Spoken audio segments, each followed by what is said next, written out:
Aabot sa 3,000 pasahero dumagsa na sa Lucena Port area. IFM News Lucena. Mahaba ang pila sa matinding tirik ng araw kahapon nang sadyain natin ang Lucena Port area sa barangay Dalahican. Lahat ay gustong makatawid sa kani-kanilang destinasyon. Mga pasahero at mga sasakyan. Ayon kay Executive Assistant Mr. Kevin Largado ng Philippine Ports Authority Port Management Office Marquez, na nakahanda na sila noong mga nakarang araw para sa pagdagsa ng pasahero at nag-launch sila ng tinatawag na Online Reservation Assistance System o ORAS para hindi sabay-sabay na magtungo sa pantalan ang mga pasahero at mamili ng kanilang oras.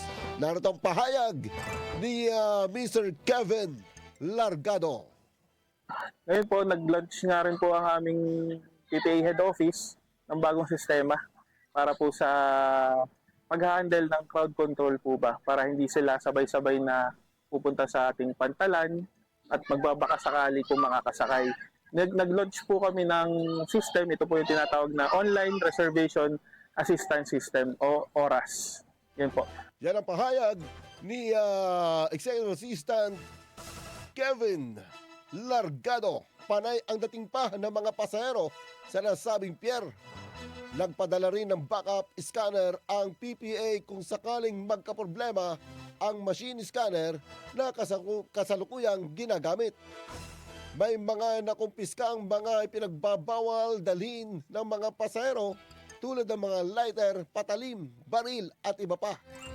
Samantalang as of 7 p.m. kagabi, ang mga pasahero na nakasakay ng barko patungong Marinduque ay 2,269 at sa patungong Romblon naman ay 949 habang walang bilang ang patungong Masbate. At yung namang mga bumaba sa Lucena Port area ay nasa 340 habang ang bilang ng mga RoRo vehicles papuntang Marinduque ay nasa 370 at sa Romblon naman ay nasa 69. Ang inbound RoRo vehicles sa Port of Lucena ay nasa bilang na 75.